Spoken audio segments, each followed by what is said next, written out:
Tonight on To The Point, a missing woman believed to be dead, her boyfriend under arrest, the new details in the Tahoe area, plus counting down to the Democratic convention, what California delegates are hoping to achieve, and later the debate over offshore wind energy where towering turbines will be built. Thank you so much for joining us on To The Point. I'm Alex Bell, and we start tonight with a missing woman in the Tahoe area. The Placer County Sheriff's Office says the body of Patricia Portella-Wright is believed to have been found today off the side of a highway. Her boyfriend, Brent Clifford, is in jail tonight. ABC 10's Devin Truby has more on this investigation. The woman's boyfriend, Brent Clifford, is here at the South Placer jail being held on 2 charges tonight. One of them is murder. He's also a suspect in a homicide case in Reno. The search for Patricia Portella-Wright of Kings Beach has come to a tragic end. The 48-year-old's body was found Thursday down a steep embankment off Mount Rose Highway in Nevada. She was last seen August 4th. There is apparent foul play involved. Wright's boyfriend, Brent Clifford, was arrested on Wednesday in Portola on identity theft charges related to this case. Now he's facing murder charges as well. We interviewed him. His level of cooperation, the questions he's answered, I'm not sure of that information at this time. Clifford is also a suspect in a Reno homicide that happened August 11th. Investigators say Clifford was seen driving the victim's car. This is an extensive investigation, and we're by no means finished. Right now, detectives are working to interview anybody that might have information on what occurred. Friends, family members, acquaintances. We reached out to the Reno Police Department for an update on the homicide case where Clifford is a suspect. There's no new information at this time. We were able to connect with the Reno Police Department. That tells us that they were able to connect the Placer case with the Reno case due to a phone call from a resident up in Reno into their local police department. Mr. Clifford will be arraigned right here tomorrow in Placer County. Reporting for ABC 10, I'm Devin Truby. Tonight, a man is in custody after being accused of assaulting his girlfriend, stabbing a stranger, and then leading police on a chase. 34-year-old Robert Zibelman was arrested early this morning in an hours-long standoff. Sacramento deputies say this started last night at a gas station off Fair Oaks Boulevard. They say a man that Zibelman did not know was stabbed in the face and stomach. Deputies then got a call about a woman being choked by her boyfriend. Detectives later found out the 2 calls were actually related. Both the man that was stabbed and the girlfriend are expected to be okay. A person is now under arrest and has been booked into juvenile detention following Wednesday's bomb threat at a Roseville school. The Placer County Sheriff's Office says the threat was emailed to Creekview Ranch School and hundreds of students were evacuated, and back to school night, it was canceled. Investigators say there is no evidence the person had the means to carry out the threat. All right, getting right into Your Voice, Your Vote. We are just 3 months away from the November election. Former President Donald Trump and Vice President Kamala Harris are focusing on the economy. Harris will lay out her economic plan, while in North Carolina tomorrow, she'll reportedly propose banning corporate price gouging on food and groceries. Trump talking inflation today at his golf club in Bedminster, New Jersey. Yesterday, he outlined his economic plan, including eliminating taxes on Social Security benefits and tips and cutting energy prices. As for the vice presidential candidates, J.D. Vance and Tim Walz, they are set to debate each other on October 1st. And we are just 4 days away from the Democratic National Convention in Chicago. Right now, increased security is going up all around the convention center. Nearly 500 California delegates will be heading to Chicago for the convention. And ABC 10's Becca Habegger has been speaking with some of them in our area and joins us tonight. Yeah, Alex, they say they're excited to cast their votes for Kamala Harris and Tim Walz, making them the official presidential and vice presidential nominees of the Democratic Party. America has heard from Vice President Harris and Governor Walz at rallies in recent days, but at the 4-day Democratic National Convention in Chicago, the presidential and vice presidential candidates will articulate their message in prime time. I asked delegates what they hope to hear from the candidates, and I also spoke with a Republican strategist for his take on the upcoming DNC. I am expecting to hear a very good positive message, as in we got to go out there, we got to get to work on it. This election is not decided yet. There's still all kinds of things happening. They're going to be very inspiring speeches and presentations. I'm absolutely looking forward to those. What I would really caution voters on is not to get too caught up in the ephemera.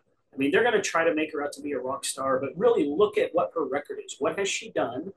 is going to be more important than what she's saying today. We'll hear more from delegates tomorrow on To the Point. Political strategists, a local mayor, even a former Sacramento City Council member are among the delegates who will be attending the convention. Alex? All right, Becca, thank you. And I also sat down with Congressman Adam Schiff today to talk about California's homeowners insurance crisis for another story that we're working on. But while he was here, we asked him about the Democratic National Convention. He told us while he won't be attending this year, here's what he hopes voters will take away from next week's event. I hope they take away the fact that there is an opportunity this November to really move the country forward, to get away from this terrible period of ugliness and division characterized by the former president. Schiff is also a candidate for a U.S. Senate seat this year, running against Steve Garvey, a race being closely watched by all in California. And you can watch the Democratic National Convention right here on ABC 10 next week. ABC News will have live coverage Monday through Thursday, starting at 7 p.m. right after To the Point, and we will bring you the latest headlines as they happen. Still ahead, the debate over offshore wind energy. Can the California Current Large Marine Ecosystem handle that? We don't know. Why it may or may not be the solution for California's clean energy goals. Mid to low 90s today in the valley, but big changes headed our way this weekend. What you need to know about those weekend plans.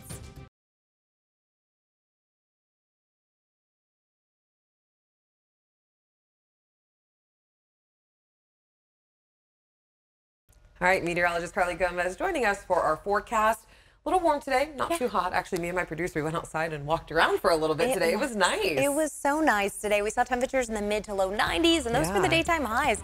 We're actually going to see a pretty big cool down headed our way, and it's been beautiful out there in the Big Mountain backyard. Light winds this evening, upper 80s to low 90s in the valley, 75 degrees in Tahoe. And taking a look at your app, be on the app. The app is, you're pulling it up and you're saying, wow, okay, Carly, this weekend we see upper 80s to mid 80s. It's going to be nice and cool. You're right, it is. The one thing the app's not going to tell you is how strong these winds are going to get on Saturday. By the afternoon into the evening hours, it's even going to create elevated fire concerns for us in the valley and through the Sierra. If you have plans to head to the Sierra, very windy, very gusty through the afternoon and evening hours. May want to reconsider the outdoor plans you may have or bring them inside, or kind of depending on what you're doing. Mornings should be fine. Mostly clear skies inland as we're getting a lot of that smoke and haze exiting the region. Cool down comes as we see that trough entering on Saturday. But again, the strong wind gusts move in. Mid 80s expected. Nice, rather warm, mid 90s to low 90s, upper 80s throughout the week. The following Friday, we do see another trough arriving, kind of bringing us cooler temperatures again. Now, a fire weather watch will be in place for your Saturday. That's 11 a.m. until 11 p.m. For the higher elevations, up to about 45-mile-per-hour wind gusts are expected. As the wind gusts push through tonight and into tomorrow, we're mostly seeing them around 15 to 20 miles per hour. And then finally, by Saturday, widespread wind gusts over the Sierra Crest. You're looking at about 40 to 50-mile-per-hour wind gusts there, slowing down by Sunday. Over the next 3 days, mid-90s turn to mid-80s very quickly on Saturday. Then we're looking at the upper 80s on Sunday. And then check this out. As we continue on into next week, we're right around the mid-90s where we have been to the upper 80s. And it's going to continue to stay like that, maybe a few clouds rolling in and out. I'm really excited about this weekend. It's going to be nice and cool. I love it. I love it. All right, and Carly, you're actually sticking with us after the break because she's been working on something big. You're looking at how wind energy could help California reach its climate goals. That's right, definitely. And while it could help our energy grid, many residents and fishermen are worried about the impacts. After the break, we're heading to the North Coast for an in-depth look at the issue.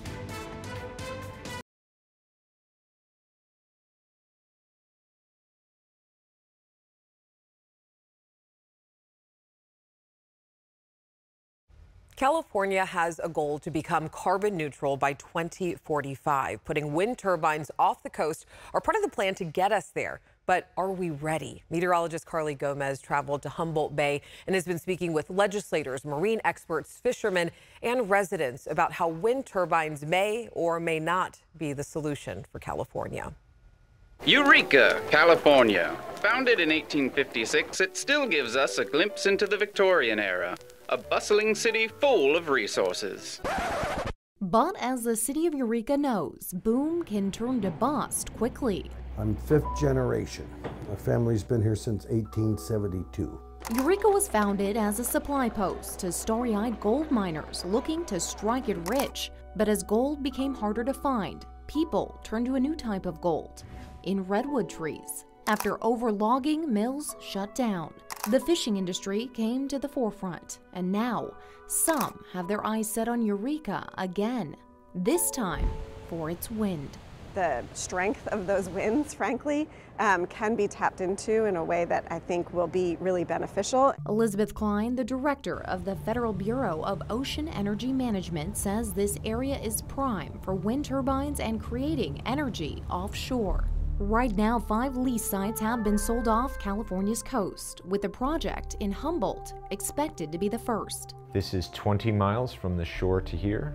It's about 10 miles across and about 20 miles from top to bottom. And there's also the Port of Humboldt Bay, which has all of the right parameters to construct wind turbines. Rob Homeland with the Humboldt Bay Harbor District says this new industry being headed in Eureka would take manufactured wind turbine parts from San Diego, Long Beach, and Morro Bay to be assembled in Humboldt Bay at the old timber sites. That's the floating foundation that the turbine sits on top of. Assembling those, launching them into the water. As the wind economy enters the area, Leroy Zerlang, the owner of Z&Z Marine Services and the chairman of the Humboldt Harbor Safety Committee, says the fishing community will be contending for valuable land and port space. We're on a rapid decline in the fishing industry that I didn't think I would ever see.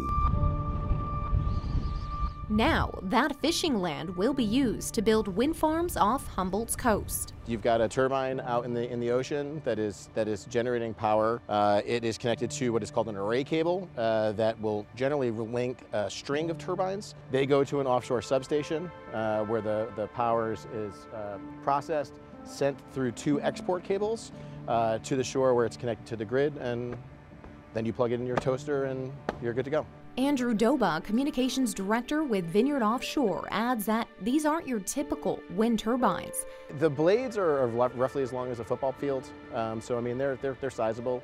Here at Humboldt Bay, the U.S.'s first floating offshore wind turbines are expected to bring more energy to the grid.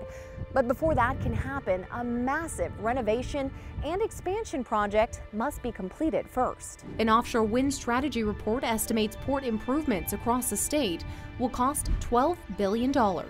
Commercial fisherman Tom Fulkerson has concerns. There could be some problems getting in and out of the harbor. From what we understand, these things are huge, and they need slack water and they need flat water, and that's all the kind of weather we try to get out on it. Fulkerson says the amount of time they could take tugging these turbines could mean loss of work. And it's more than that. Promises of new jobs doesn't necessarily mean fishermen meet qualifications. Licensing takes time and takes skills. And in order to get a towboat license to actually tow with a tugboat, I mean, you're looking at 7 years of experience to get it today. Offshore wind projects are already underway along the East Coast and other parts of the world. What makes California's projects different? They will be floating. In Europe, there are a few underway.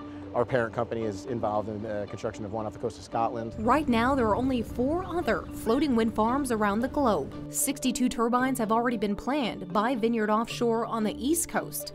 An actual number of wind turbines for California has not been provided. Our flagship project is currently under construction. That's known as the Vineyard Wind Project, Vineyard Wind 1.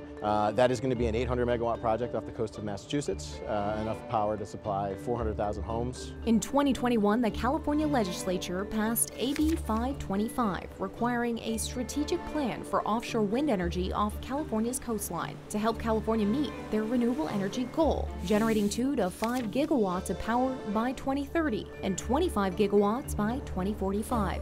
We're at about 61% now. We need to get to 100. That remaining 39% of that, maybe up to 10%, could be delivered by offshore wind generation. Jana Gagnon, a senior advisor to the governor's office for offshore wind energy, says this type of energy is already being used in other countries. So why not California? We need solutions to transfer away from fossil energy as fast and as manageably as possible. But fishermen we spoke to say there needs to be a way to find a solution for everyone. We're not here to stop wind power projects. You know, fishermen are not opposed to renewable energy at all, but we are opposed to losing 4,000 miles of fishing grounds north of San Francisco. That's what we're looking at over the next 30 years. Ken Bates, president of the California Fishermen's Resiliency Association, helped author a minimization and mitigation plan regarding offshore development. The fishing grounds offshore here are super productive. They've always been that way. The plan lists potential financial impacts, noting things like the loss of gear to transmission lines, lost income to fewer fishing days, the effects on tribal fishing grounds, congestion in and out of the port, and impacts on marine life. We're going to lose huge areas of trawl grounds, of bottom fish grounds. So all the white fish, you know, fillets, black cod, things like that that people normally would buy at the market, that's going to come from somewhere else. Mike Conroy with West Coast Fisheries Consultants agrees. You know, we need to be mindful of the choices that we as consumers make, and you know, not only what tastes good, but what's healthy. And you know, if you're concerned about having a favorable limit on the climate, then yeah, choose locally harvested seafood for sure. Conroy has been hired by the state to help represent the fisheries and consult on issues the fishing industry is facing. We don't know what the cumulative impacts on not only fisheries, because that's one aspect of it, but the shoreside dependent users of that, the fishing communities, the marine ecosystem itself. You know, all of these things are so interrelated. Joseph Street with the California Coastal Commission says sonar is being used to do research and survey sites, but it comes at a cost. There's concern that the sound that's used in the surveys could harm marine life, whether it's whales and seals or fish. And a lot of it depends on the details. It depends on how loud the sound is. It depends on the frequency of the sound that's used. Fishermen say the lucrative crab industry is also at risk. They're sensitive to pretty much everything. If they come up against a transmission line that's underground, I don't know what that's going to do to the migration of the crabs. But Benjamin Ruttenberg at Cal Poly San Luis Obispo says some studies have been done showing limited effects on marine life. I do not know of any studies that have found major impacts on marine mammals like whales. There's been some studies done on birds that generally seem like the birds will avoid a lot of these areas. Although there's very little information on floating wind turbines. And it could be devastating to their lives, their boats, and their gear, and their livelihood. That's an issue. That's an issue that I have with it. Proponents for offshore wind say they want both sides to work together. We want to hear from fishing communities and from tribes about why these areas are important and how we can really minimize the impacts of this type of development. Tribal members with the Wiyot tribe in Humboldt didn't return our request for an interview, but earlier this year the Yurok tribe and Bear River formally opposed offshore wind. When it comes to transmitting energy onshore through floating substations, many are asking, is the grid even ready? You can think of the transmission lines that are running to the Humboldt coast right now as little capillaries. We need arteries. We have to build new grids to interconnect where the wind blows the best. Right now, there's no clear plan for which power plants will be used or what needs to be built to transmit power to the grid. If we're going to do this, let's do it right. Let's be thoughtful about it. And for those who call Eureka home, another turning of the tide may mean a new way of life. Everybody's worried about that's going through the cable. What's it going to do to the whales? What's it going to do to the birds? I mean, but again, on the other side, us as people, humans, have made a mess out of this mess, out of this earth, and we got to do something to save it. I just have to give some recognition to our meteorologists. I mean, here at ABC 10, you guys really go above and beyond to talk to our communities, to talk about our environment, to bring us stories just like this. Thanks. Amazing work, Carly. Thank you you so much. And I know it's hard getting into some of those communities and covering this. So I applaud your work. But I do want to ask you, in covering this, you know, as more people are coming to Eureka for this offshore wind project, are people concerned about where everyone is going to live? Yeah, absolutely. It's been a topic among residents here for some time now. And the governor's office for offshore wind says they're also working with Humboldt County to find solutions to build new homes in the community. And the concern people have is that affordable housing is already hard to come by, and they're worried the cost of homes will only continue to rise, leading rent to also rise. Now, more people pushed out of affordable rent could also mean more people left on the streets. But with more, people coming, more homes being built, things will surely prosper. I mean, businesses will pick up, right? Yeah. I mean, true. It's like anything else, right? More people out there, more mouths to feed, more businesses, more restaurants getting kind of more people and more influx of people. And that's good news. There's more construction projects. And with offshore wind energy projects, there's potential for work on new home builds, construction, real estate, and of course, restaurants and kind of the busier streets. Yes. All right, Carly, thank you so much for all your hard work. And as you know, you can already catch this on our YouTube channel if you want to check it out again. Stay with us. We're back right after this break.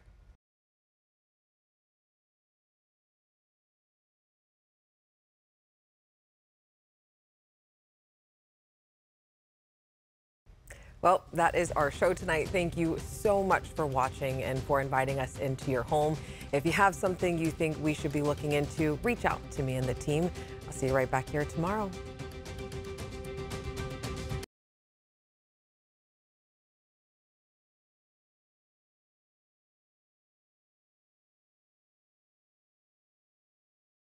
Hey, it's Alex. I just wanted to say thank you so much for watching. The To The Point team and I love hearing from you, and I hope that you'll stay in touch. And don't forget, you can always email me and the team at tothepoint@abc10.com, or you can even send us a text message at 916-321-3310.